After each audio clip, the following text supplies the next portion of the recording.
रतनपुर नाम के एक गांव में 4 सहेलियां रहा करती थी।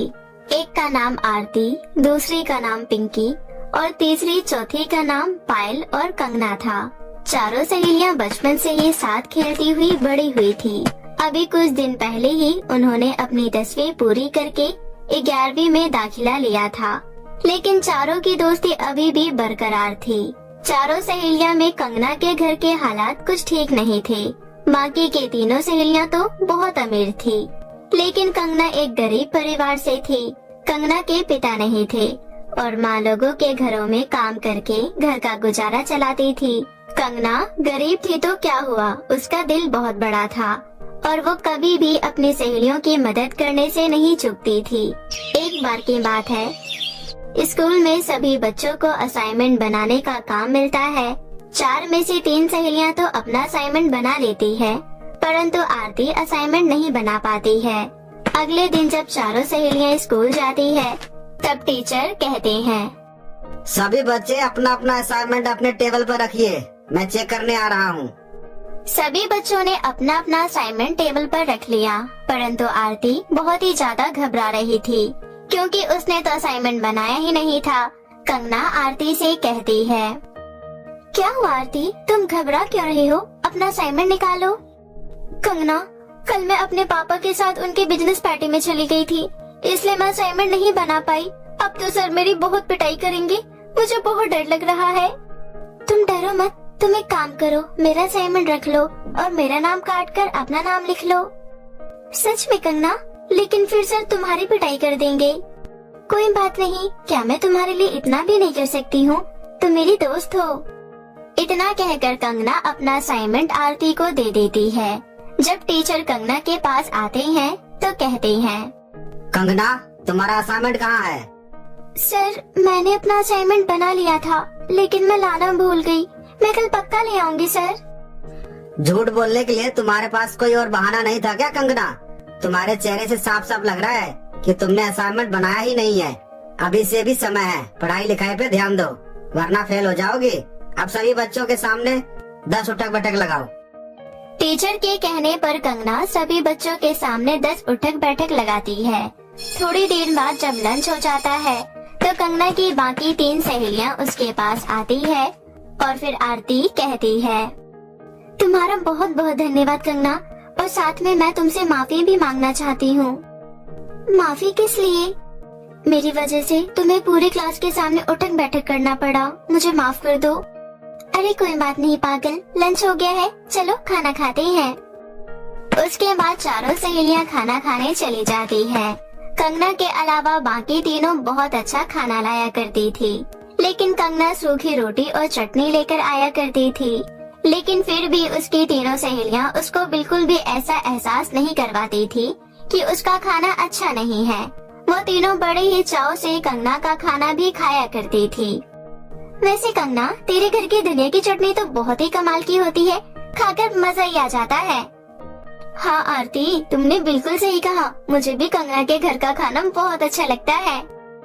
रहने भी दो अब तुम लोग, मुझे पता है तुम लोगों को सैंडविच और कटलेट के आगे मेरी सूखी रोटी और धनिया की चटनी थोड़ी ना अच्छी लगती होगी। तुम तो बस मेरा दिल रखने के लिए कहती हो। ऐसा कुछ भी नहीं है कंगना, अब तू ज्यादा मत बोल और चुपचाप से खाना खा, समझी? बड़ी आई। इसी तरह उन चारों में बहुत प्यार था। कुछ समय बीत जाता है और उनकी दोस्ती में कोई भी बदलाव नहीं आता है। एक बार की बात है, कंगना का बर्थडे आने वाला था। उसी विषय में कंगना की तीनों सहेलियां आपस में बात कर रही थी। गाइस, कंगना का बर्थडे आने वाला है और तुम्हें तो अच्छे से पता है उसके घर में उसका बर्थडे सेलिब्रेट नहीं करते। हाँ, तुम सही कह रही हो। तो फिर हमें क्या करना चाहिए? मैं बताती हूँ हमें क्या करना है। हम उसके लिए एक सरप्राइज पार्टी प्लान करते हैं और तीनों मिलकर उसे एक बहुत एक्सपेंसिव गिफ्ट देंगे। हाँ, ये आइडिया सबसे बेस्ट है। मुझे तुम्हारा आइडिया बहुत अच्छा लगा। लेकिन क्या? हम सब कोई जॉब तो नहीं करते, तो हम इतने सारे पैसे कहाँ से कलेक्ट करेंगे? अपनी पॉकेट मनी से। हमें हर हफ्ते पॉकेट मनी तो मिलती है ना। हम तीनों अपनी अपनी पॉकेट मनी सेव करेंगे और उसके बाद एक छोटी सी पार्टी प्लान करेंगे और उसके लिए एक एक्सपेंसिव सा लहंगा खरीदेंगे, क्योंकि उसके पास कोई लहंगा नहीं है और उसे लहंगा बहुत पसंद है।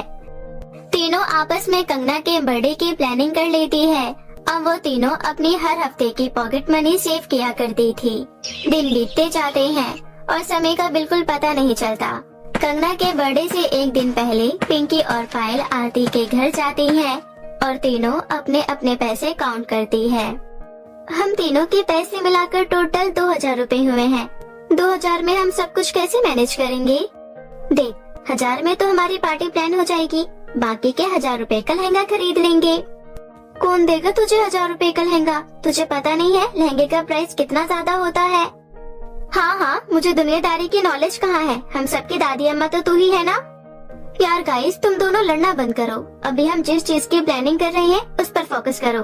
हम एक काम करते हैं, मार्केट चलकर पता कर लेते हैं, क्या पता हमें कोई 1000 रुपए का कोई अच्छा सा लहंगा मिल जाए। पिंकी की बात मानकर वो तीनों मार्केट चली जाती है। तीनों मार्केट तो चली जाती है, लेकिन उन्हें पूरा मार्केट घूमने के बाद भी 1000 रुपए का लहंगा कहीं नहीं मिलता। वो तीनों काफी मायूस हो जाती है। पायल की आंखों में आंसू आ जाते हैं और वो कहती है, यार हमने कितना कुछ सोचा था, लेकिन हमें शाम हो गई है और अभी तक हमने कुछ भी अरेंज नहीं किया है।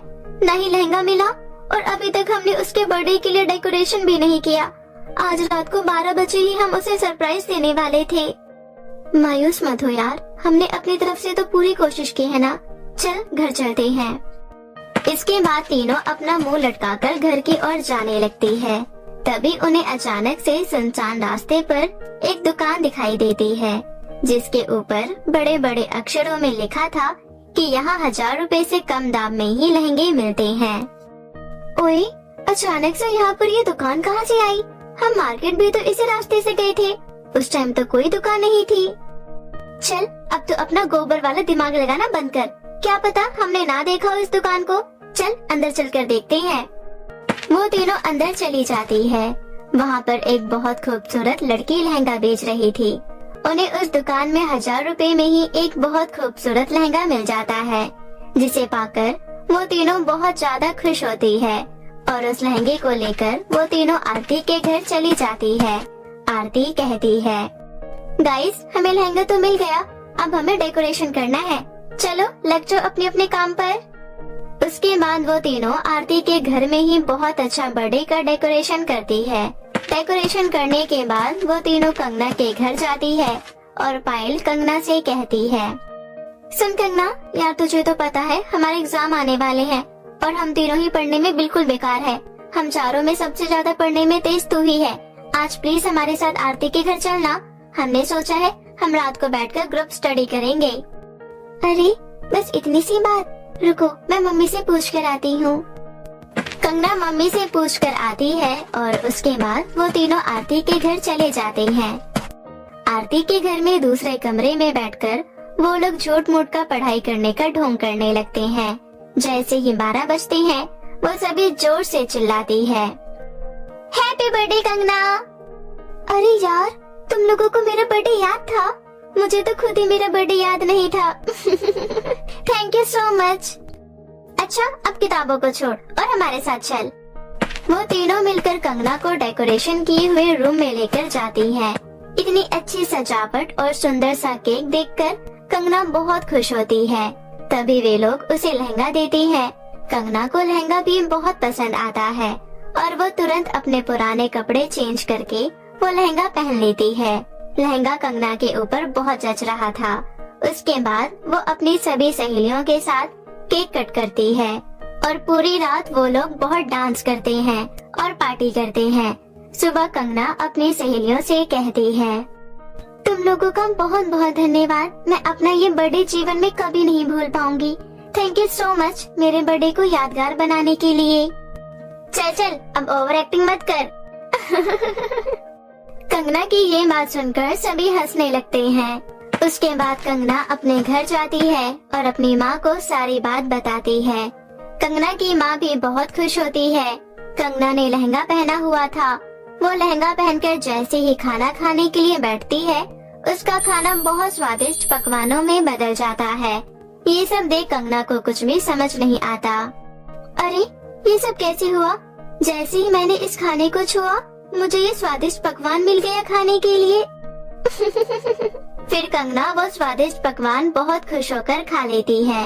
अभी तक उसे इस बात का अंदाजा भी नहीं था कि उसका लहंगा जो उसकी सहेलियों ने उसे गिफ्ट किया है वो एक जादुई लहंगा है। इसी तरह कुछ दिन बीत जाते हैं। सब कुछ नॉर्मल चल रहा था। एक बार की बात है, एक रात बहुत तेज बारिश होने लगती है। कच्चा मकान होने के कारण कंगना का मकान बारिश में ढह जाता है और कंगना और उसकी माँ बेघर हो जाती है।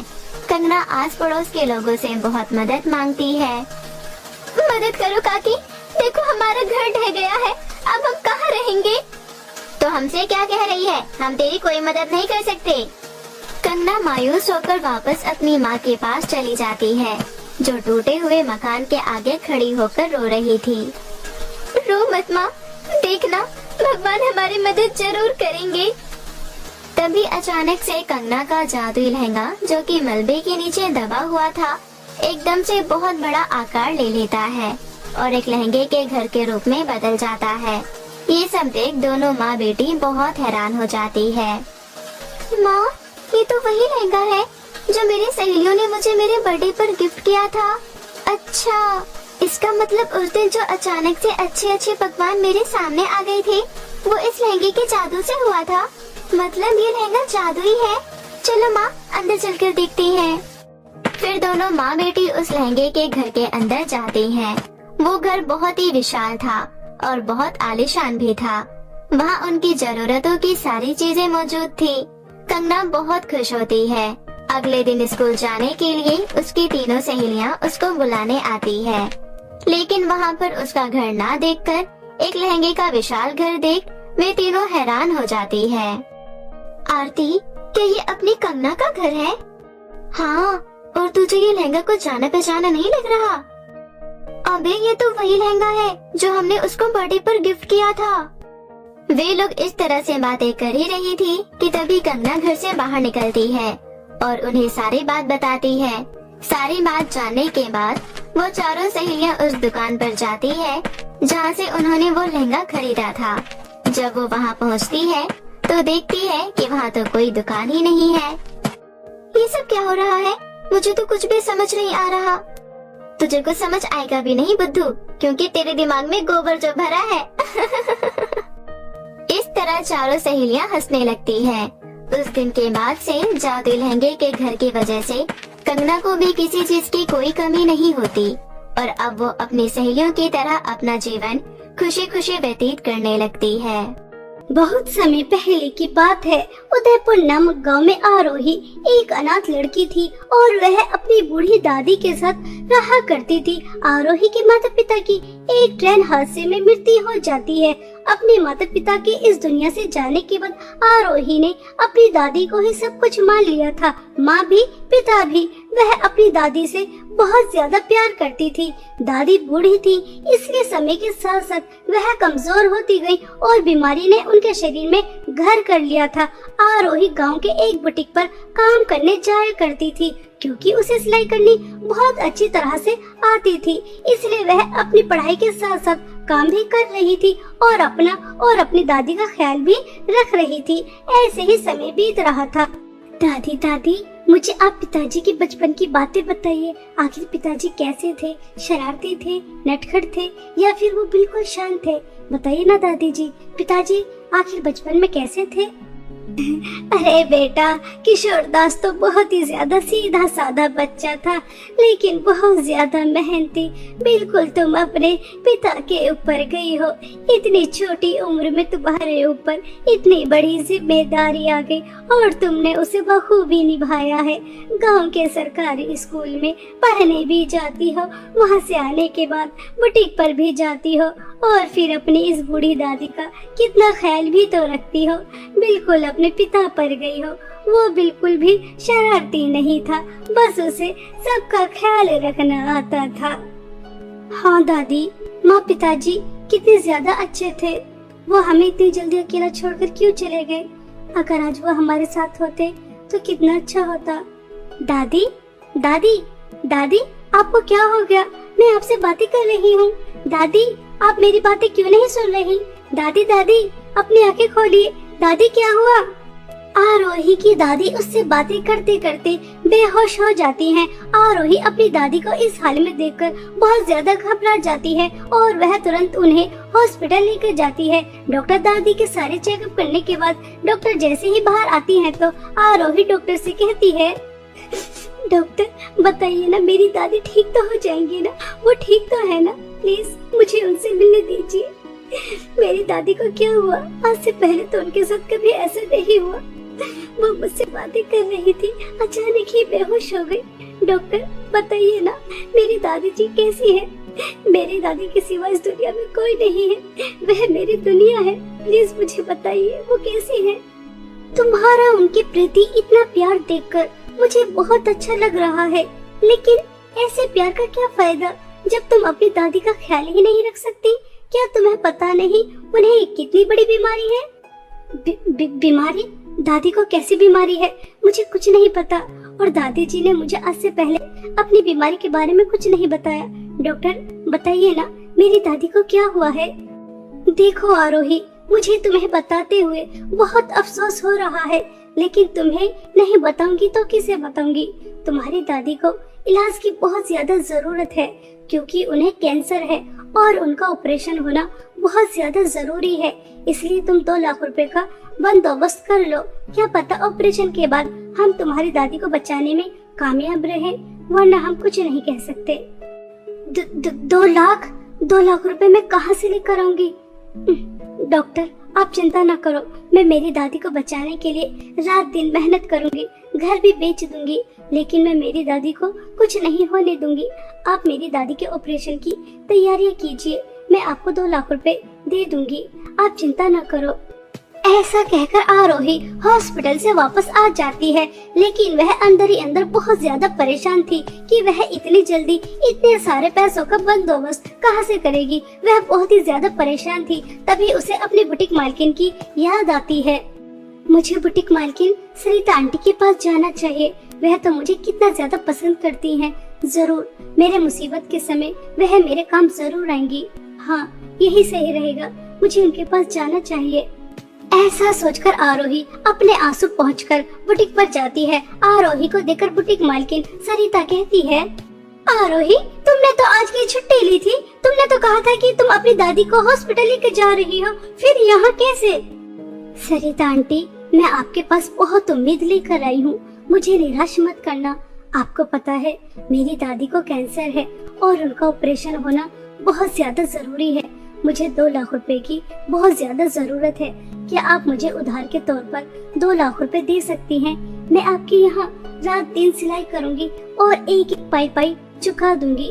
आपको तो पता ही है मेरी दादी के सिवा मेरा इस दुनिया में कोई नहीं। प्लीज मना मत कीजिए, मुझे पैसे दे दीजिए। आरोही बेटा, तुम चिंता क्यों करती हो? मुझे तुम पर पूरा भरोसा है, लेकिन अभी मेरे पास तुम्हें देने के लिए पैसे नहीं है। लेकिन आज ही मुझे लहंगों का बहुत बड़ा ऑर्डर मिला है और तुम बहुत अच्छे लहंगे भी बनाती हो। अगर तुम यह ऑर्डर 4 दिन के अंदर अंदर पूरा कर देती हो तो हमें बहुत अच्छी रकम मिल जाएगी और तुम्हारी दादी का ऑपरेशन भी हो जाएगा। लेकिन यह ऑर्डर 4 दिन के अंदर अंदर पूरा हो जाना चाहिए। क्या तुम कर दोगी?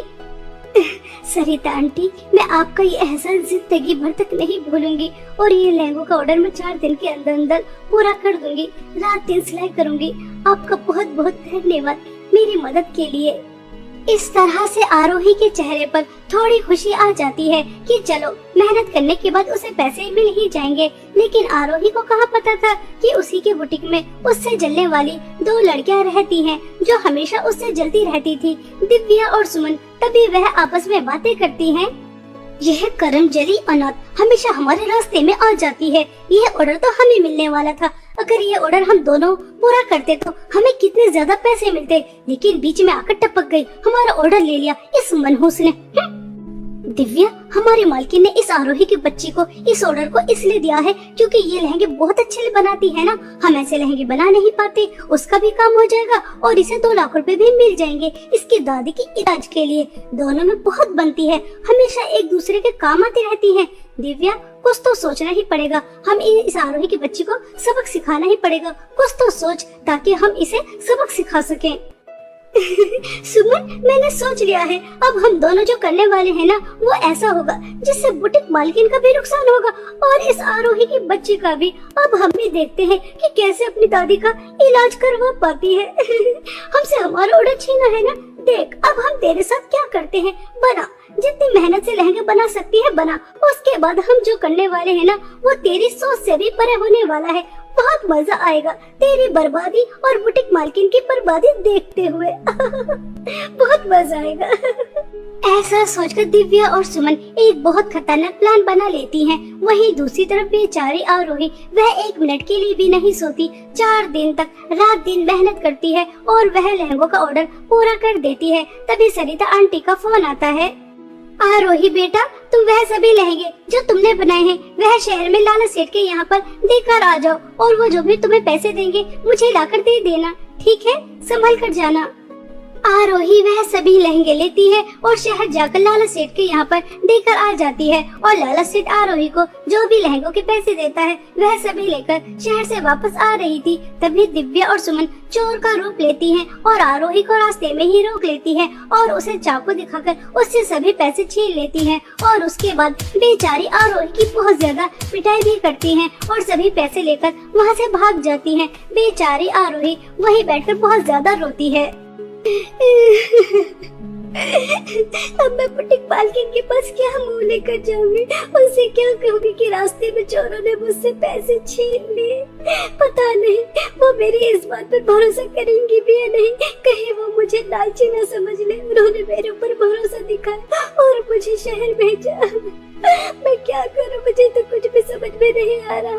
वही दूसरी तरफ मेरी दादी हॉस्पिटल में जिंदगी और मौत की लड़ाई लड़ रही है। अगर 2 लाख रुपए का जल्द से जल्द बंदोबस्त नहीं हुआ तो उनका ऑपरेशन नहीं हो पाएगा और अगर उनका ऑपरेशन नहीं हुआ तो वो मुझे मेरे माता पिता की तरह हमेशा हमेशा के लिए अकेला छोड़ के चली जाएंगी।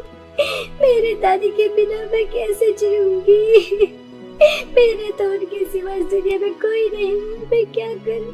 मुझे तो कुछ भी समझ में नहीं आ रहा। कोई मेरा घर भी नहीं खरीद रहा। मैं क्या करूं? दादी का इलाज, मालकिन के पैसे, ये सब कहां से लेकर आऊं? हे ऊपर वाले, तूने मुझ जैसी अनाथ लड़की के ऊपर इतनी बड़ी परेशानी क्यों डाली? मुझे इस परेशानी से बाहर निकाल दे। मैं क्या करूं? इस तरह से आरोही बहुत ज्यादा फूट फूट कर रो रही थी। तभी आरोही के पास एक बहुत सुंदर परी आती है और वह आरोही से कहती है, आरोही, मैंने तुम्हारी सभी बातें सुन ली हैं और तुम बहुत ज्यादा परेशान भी हो। अगर तुम मेरी मदद करोगी तो मैं तुम्हें इस परेशानी से बाहर निकाल सकती हूँ। बादलों में जादुई सोने और चांदी के 2 लहंगे के घर हैं और दोनों में से एक के अंदर मेरी जादुई छड़ी है। अगर तुम मेरी जादुई छड़ी बादलों से लेकर आ जाती हो तो मैं तुम्हें इतने पैसे दे दूंगी जितने की तुम्हें जरूरत है। क्या तुम मेरी मदद करने के लिए तैयार हो? हाँ हाँ परी जी, मैं आपकी मदद करने के लिए तैयार हूँ, लेकिन मुझे ये समझ में नहीं आ रहा मैं बादलों में कैसे जाऊंगी। मेरे पास तो आपकी तरह पंख भी नहीं है। तभी वह परी ताली बजाती है और वहाँ पर सीढ़ियाँ प्रकट कर देती है जिसकी मदद से आरोही बादलों में पहुँच जाती है। तभी उसे बादलों में जादुई 2 सोने और चांदी के लहंगे के घर नजर आते हैं। तभी जादुई सोने के लहंगे के घर से आवाज आती है, आरोही, मेरे जादुई सोने के लहंगे के घर के अंदर बहुत सारी धन दौलत है। इतनी सारी धन दौलत कि जिंदगी भर तुम उसे खर्च नहीं कर पाओगी और सारी जिंदगी ऐश करोगी। मेरे घर के अंदर आओ और सारी धन दौलत अपने साथ ले जाओ। आरोही, मेरे जादुई चांदी के लहंगे के घर के अंदर धन दौलत तो नहीं है और ना ही तुम्हें देने के लिए कुछ और, लेकिन मेरे घर के अंदर एक बूढ़ी अम्मा बहुत दिनों से बहुत ज्यादा बीमार है। उनकी सेवा के लिए किसी की जरूरत है। क्या तुम मेरे घर के अंदर आकर उन बूढ़ी अम्मा की सेवा कर सकती हो? मैं जादुई चांदी के लहंगे के घर को चुनती हूँ और उन बूढ़ी अम्मा की सेवा करना चाहती हूँ। बड़े बूढ़ों की सेवा करना पुण्य का काम है और मैं पुण्य कमाना चाहती हूँ, धन दौलत लेना नहीं चाहती। क्योंकि मेरी दादी हमेशा मुझसे कहती हैं कि लालच बहुत बुरी बला होती है, वह तुम्हें बहुत बुरी तरह से फंसा सकती है। इसलिए हमें कभी भी लालच नहीं करना चाहिए। इसलिए मैं जादुई सोने के लहंगे के घर के अंदर धन दौलत के लालच के लिए नहीं जाऊंगी, बल्कि मैं जादुई चांदी के लहंगे के घर के अंदर बूढ़ी अम्मा की सेवा करने के लिए जाऊंगी, ताकि मैं पुण्य कमा सकूं।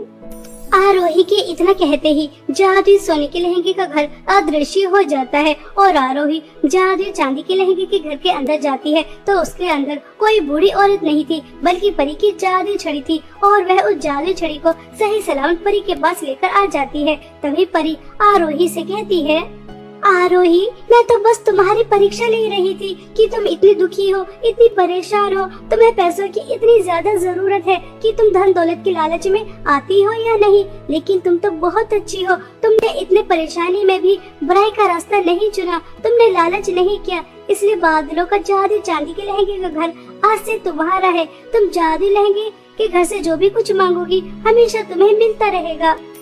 ऐसा कहकर परी अपनी जादू छड़ी से बादलों का जादू चांदी के लहंगे का घर आरोही को दे देती है। आरोही जादू चांदी के लहंगे के घर को पाकर बहुत ज्यादा खुश होती है और वह उससे बहुत सारी धन दौलत मांगती है और जादू चांदी का लहंगे का घर आरोही को बहुत सारी धन दौलत दे भी देता है। आरोही उनमें से थोड़े से पैसे लेकर अपनी बुटीक मालकिन के पास जाती है और उन्हें दे देती है। तभी दिव्या और सुमन यह देखकर चौंक जाती हैं और वह आरोही के पास आती हैं और उससे कहती हैं, तुम इतनी जल्दी इतने सारे पैसे मालकिन को कैसे दे सकती हो? तुम्हारे पैसे तो चोरों ने चुरा लिए थे और तुम्हारी बहुत ज्यादा पिटाई भी की थी, फिर तुम इतनी जल्दी इतने सारे पैसों का बंदोबस्त कहाँ से कर सकती हो? कहाँ से लेकर आई? हमारे तो कुछ भी समझ में नहीं आ रहा। तुम्हारे कुछ समझ में आ रहा है या नहीं आ रहा, लेकिन अब मुझे सब समझ आ गया। वह चोर बनकर तुम ही मेरे पास गई थी ना, और तुमने ही वह पैसे चुराए थे ना। तुम मुझे सरिता आंटी के सामने बदनाम करना चाहती थी ताकि मैं अपनी दादी का इलाज न करवा सकूं। तुम जैसी बुरी लड़कियां मैंने आज तक नहीं देखी। आज से पहले तुम मेरे साथ छोटी मोटी हरकतें करती रही, लेकिन मैं ये सब कुछ नजरअंदाज किया, लेकिन आज नहीं करूँगी। तुम्हें सबक सिखा कर ही रहूंगी।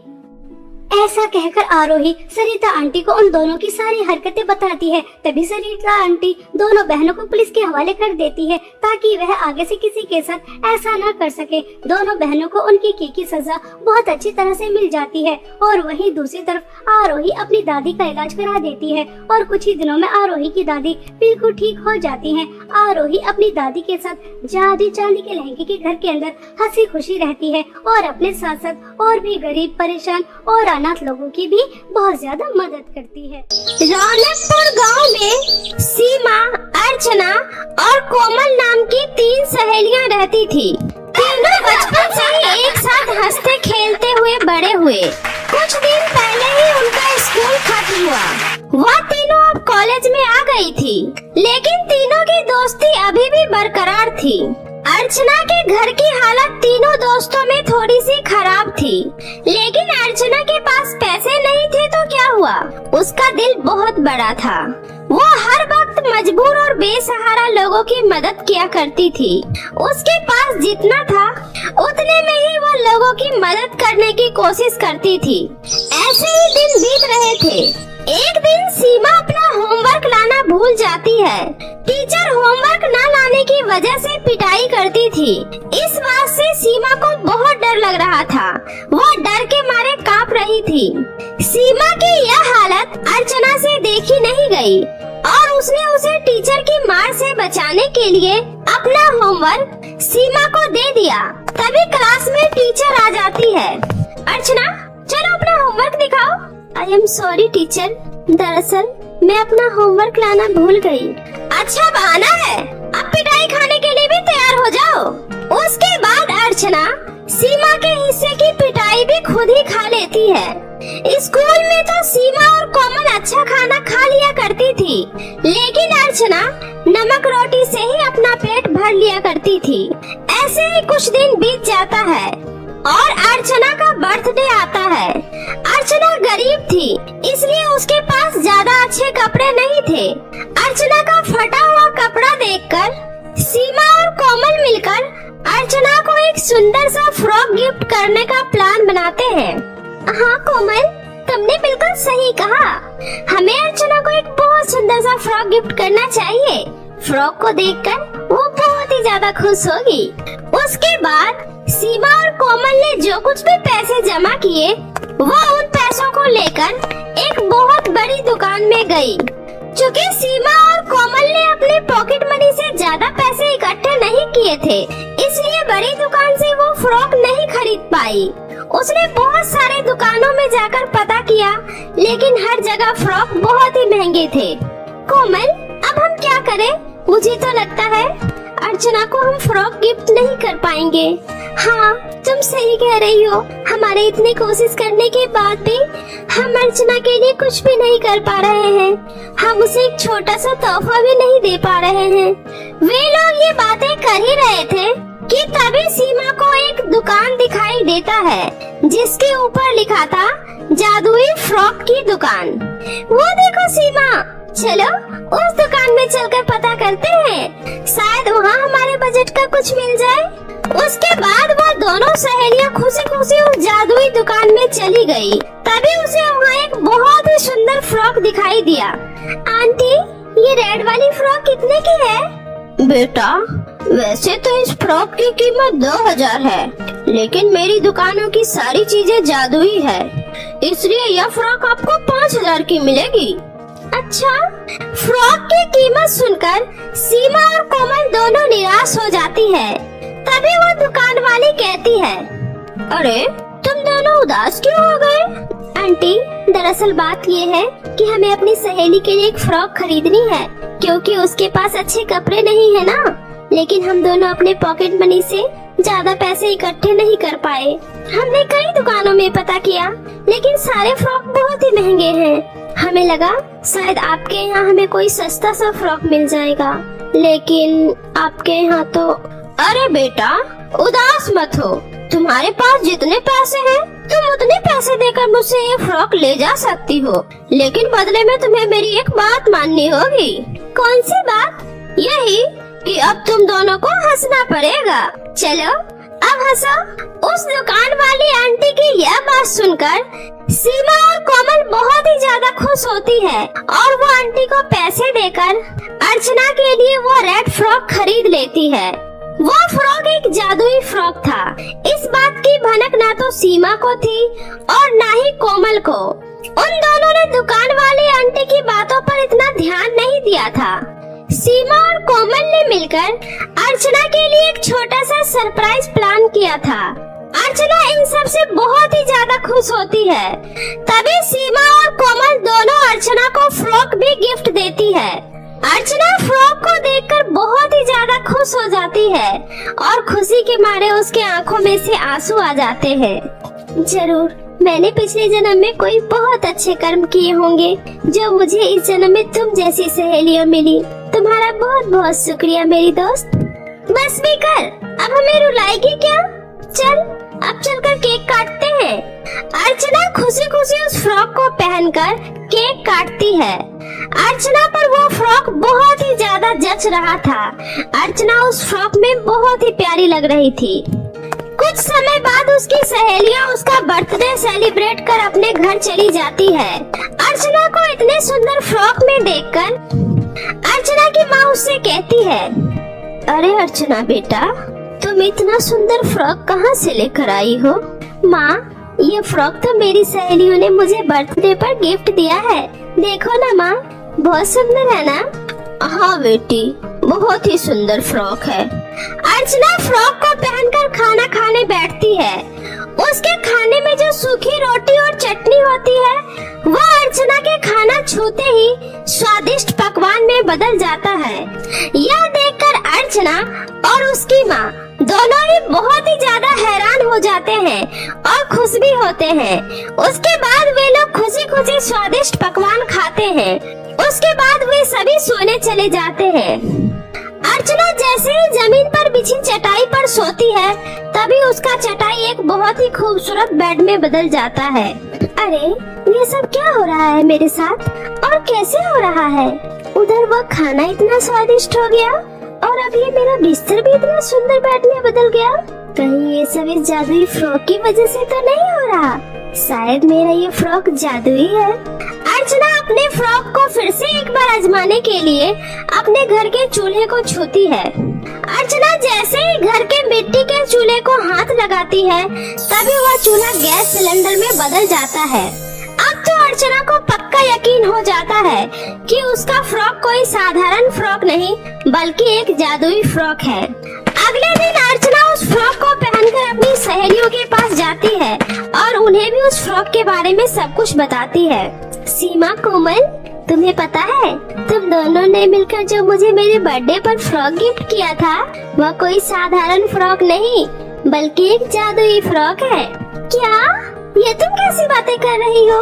तेरा दिमाग तो खराब नहीं हो गया है? भला कोई फ्रॉक जादुई कैसे हो सकता है? हाँ, मेरा यकीन करो तुम दोनों, मैं सच कह रही हूँ। अर्चना की दोनों सहेलियों में से कोई भी इस बात को मानने के लिए तैयार ही नहीं हो पा रहा था कि वह फ्रॉक जादुई है और वे लोग अर्चना का मजाक उड़ाकर उसे घर जाने को बोलते हैं। अर्चना उदास मन से घर चली जाती है। ऐसे ही कुछ महीने बीत जाते हैं और बरसात का मौसम आ जाता है। अर्चना अपने परिवार सहित बेघर हो जाती है। वे लोग अपने आस पड़ोस में रहने वाले लोगों से मदद मांगते हैं लेकिन कोई भी उनकी मदद नहीं करता है। काकी, कोई तो दरवाजा खोलो, मेरा घर टूट गया है, मुझे एक रात अपने घर में रहने दे दो प्लीज काकी, बाहर बहुत बारिश हो रही है, दरवाजा खोलो। लेकिन कोई भी दरवाजा नहीं खोलता है। तभी काकी घर के अंदर से ही आवाज देती है, अरे मेरे घर के अंदर जगह नहीं है, कहीं और जाकर मदद मांगो। इसी तरह से अर्चना कई घर के दरवाजे पर जाकर उनसे मदद मांगती है लेकिन कोई भी उनकी मदद नहीं करता है। अंत में अर्चना को याद आता है कि उसके पास तो जादुई फ्रॉक है। अर्चना भागकर अपने घर के अंदर जाती है और किसी तरह से टूटे फूटे घर में से अपना फ्रॉक ढूंढकर निकालती है और फिर उस फ्रॉक से कहती है, हे जादुई फ्रॉक, अब तुम ही मेरी आखिरी आस हो, अब तुम ही मेरी मदद कर सकती हो। भला इतनी तेज बरसात में हम सब कहाँ जाएंगे? प्लीज जादुई फ्रॉक हमारी मदद करो। अर्चना के इतना कहते ही उस फ्रॉक से तेज रोशनी निकलती है और उसी जगह पर एक बहुत ही आलीशान फ्रॉक का घर बनकर तैयार हो जाता है।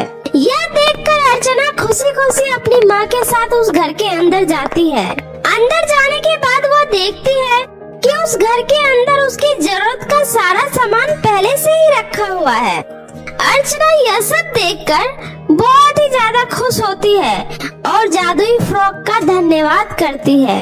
जादुई फ्रॉक, आपका बहुत बहुत शुक्रिया। अगर आज आप मेरी जिंदगी में नहीं होते तो न जाने मेरी जिंदगी कितनी मुसीबतों से कटती। आपका ये एहसान हम जिंदगी भर नहीं भूलेंगे। अगले दिन अर्चना की दोनों सहेलियां उसके घर आती है तो वह उसके घर के जगह आलीशान फ्रॉक के घर को देखकर हैरान रह जाती है।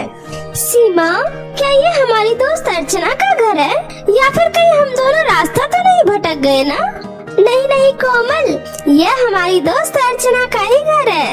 इतने में अर्चना घर से बाहर आती है और कहती है, मैंने कहा था ना, तुमने मुझे जो फ्रॉक दिया है वो जादुई है और यह सब उसी जादुई फ्रॉक के जादू की वजह से हुआ है।